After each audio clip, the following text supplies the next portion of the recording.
Je suis venu leur demander un mandat, le mandat de sénateur, parce que je voudrais être leur porte-parole, au travers d'eux, être porte-parole de toute la population de la Lomami, qui, à un certain niveau, a manqué de porteurs de paroles.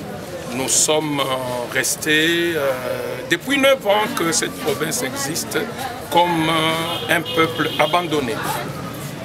Un peuple abandonné, pourquoi? Parce que, imaginez, tous les projets qui ont été préparés pour la Lomami, ils n'ont pas été réalisés et il n'y a même pas de suivi.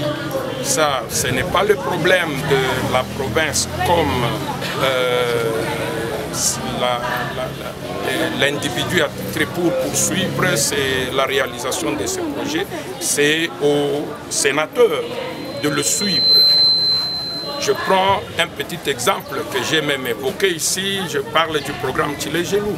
5 ans après, Tchilégelou n'a pas été effectif à la Lomami. Et là, personne ne suit ces projets, personne ne va le suivre pour voir qu'est-ce qu'il y a. Et pourtant, c'était prévu 11 km à Cabinda d'asphaltage et 5 à Monéditou. Ça, c'est d'abord un fait. Personne n'a suivi ces projets pour voir pourquoi il n'a pas été réalisé. Deuxièmement, il y a un problème réel. Pourquoi nous pouvons nous accepter que la grande province de Lomami n'ait que 16 km d'asphaltage, mais le Kassa oriental, qui est la toute petite, la plus petite entité de toutes les entités territoriales provinciales du Congo, mais le Kassa oriental est 31 km avec la ville de Mbujimayi.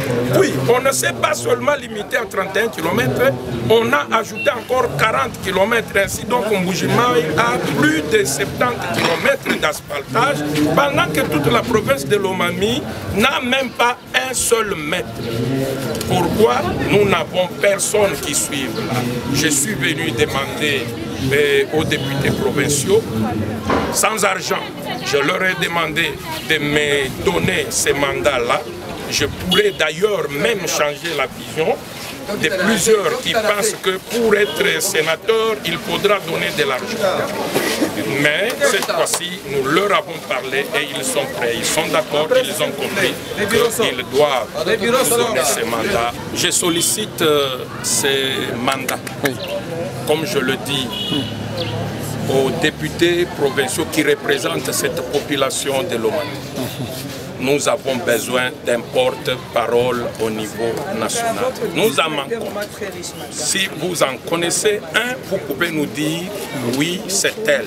Mais moi, je dis qu'on me donne ces mandats, je serai le porte-parole de la Lomami et je ferai les suivis de tous ces projets que l'on a prévus pour la Lomami et qu'ils ne se réalisent pas.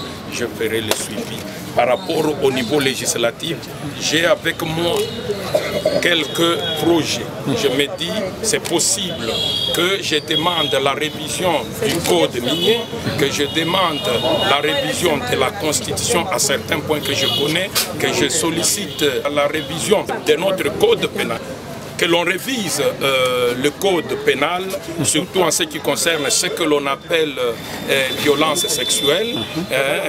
Je voudrais, moi, que l'on révise. Et voilà, donc je ne serai pas un sénateur inactif ou muet, mais je serai un sénateur qui parle parce que j'ai l'art de parler. Je suis à la fois pasteur, je suis communicateur de l'UDPS, porte-parole du feu président Denis Kalombo et plus de 10 ans occupant le poste de secrétaire fédéral chargé de la communication, de la presse et de l'information de l'UDPS. Voilà pourquoi je sollicite ces mandats. Vous n'en serez pas déçus.